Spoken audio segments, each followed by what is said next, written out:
Hulagu Khan اپنے گھوڑے پر شان و شوکت سے بیٹھا ہوا تھا۔ چاروں طرف تاتاری افواج کی صفیں کھڑی تھیں۔ سب سے آگے ہلاکو خان کا گھوڑا کھڑا تھا۔ ہلاکو خان کے سامنے 3 صفیں کھڑی کی گئی تھیں جس کو آج ہلاکو خان نے قتل کرنا تھا۔ ان کے سر قلم کر دو، ہلاکو خان نے گرج کر کہا، اور جلاد لوگوں کے سر کاٹنے شروع ہو گئے۔ پہلی صف میں ایک کی گردن گئی، دوسرے کی گردن گئی، تیسرے چوتھے کی گردن جاتی رہی۔ پہلی صف میں ایک بوڑھا سا غریب آدمی کھڑا ہوا تھا اور موت کے ڈر کی وجہ سے دوسری صف میں چلا گیا۔ پہلی صف کا مکمل صفایا ہو گیا۔ ہلاکو خان کی نظروں نے اس بوڑھے کو دیکھ لیا تھا کہ وہ موت کے خوف سے اپنی پہلی صف چھوڑ کر دوسری صف میں چلا گیا۔ ہلاکو خان گھوڑے پر بیٹھا ہوا ہاتھ میں لیمو لیے اچھال کر اس سے کھیل رہا تھا اور لوگوں کے قتل کا منظر دیکھ کر اس کھیل سے خود کو خوش کر رہا تھا۔ جلادوں نے دوسری صف پہ تلوار کے وار شروع کر دیے تھے۔ گردنیں آن کی آن میں گرنے لگی تھیں۔ جلاد تلوار چلا رہے تھے اور خون کے پھوارے اچھل اچھل کر زمین پر گر رہے تھے۔ اس بوڑھے بابا نے جب دیکھا کہ دوسری صف کے لوگوں کی گردنیں کٹ کر اس کی باری بہت جلد آنے والی ہے تو وہ بھاگ کر تیسری صف میں کھڑا ہو گیا۔ ہلاکو خان کی نظریں بوڑھے پہ جمی ہوئی تھیں کہ اب تیسری صف آخری ہے، اس کے بعد یہ کہاں چھپنے کی کوشش کرے گا؟ اس بے وقوف کو میری تلوار سے کون بچا سکتا ہے؟ 100 انسان مار دیے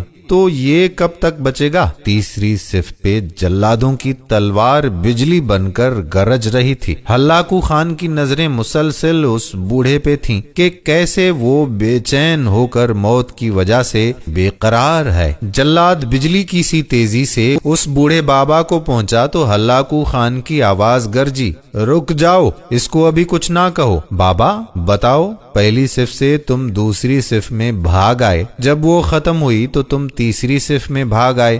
بابا اب بتاؤ، پیچھے تو کوئی اور صف بھی نہیں، اب کہاں جاؤ گے؟ اب تم کو مجھ سے بھلا کون بچائے گا؟ اس بوڑھے نے آسمان کی طرف دیکھا، پھر کچھ وقت بعد کہا، میں نے پہلی صف کو اس لیے چھوڑا کہ شاید میں دوسری صف میں بچ جاؤں، لیکن موت وہاں بھی پہنچی۔ پھر میں نے دوسری صف کو چھوڑ دیا کہ شاید تیسری میں بچ جاؤں۔ ہلاکو نے لیمو کو ہاتھ میں اچھالتے ہوئے کہا، بابا کیسی خام خیالی ہے، یہ کیسی بہکی بہکی باتیں کر رہے ہو؟ بھلا میری تلوار سے بھی کوئی بچ سکتا ہے؟ اس بوڑھے نے کہا، وہ اوپر والی ذات اگر چاہے تو ایک لمحے میں انقلاب آ سکتا ہے اور وہ مجھے بچا سکتا ہے۔ کیسے بچا سکتا ہے؟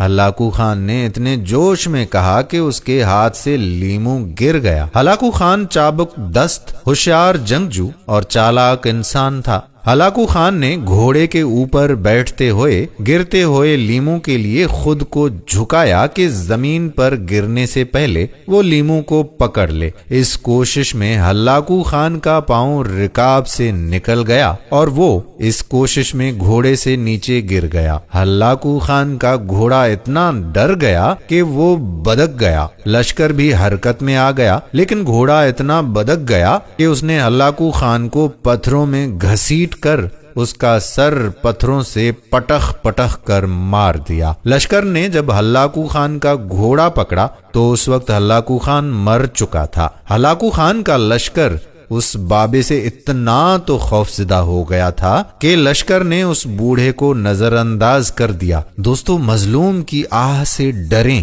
کیونکہ جب وہ آہ کرتا ہے تو قبولیت بہت دور سے اس کا استقبال کرنے آ جاتی ہے۔ اللہ تعالی ہمیں صراط مستقیم پر چلنے کی توفیق عطا فرمائے، آمین۔ دوستو، ویڈیو پسند آئی ہو تو اس ویڈیو کو اپنے دوستوں احباب کے ساتھ شیئر ضرور کیجیے گا۔ آنے والی ویڈیو تک اپنے میزبان قادر بخش کلہوڑو کو اجازت دیجیے۔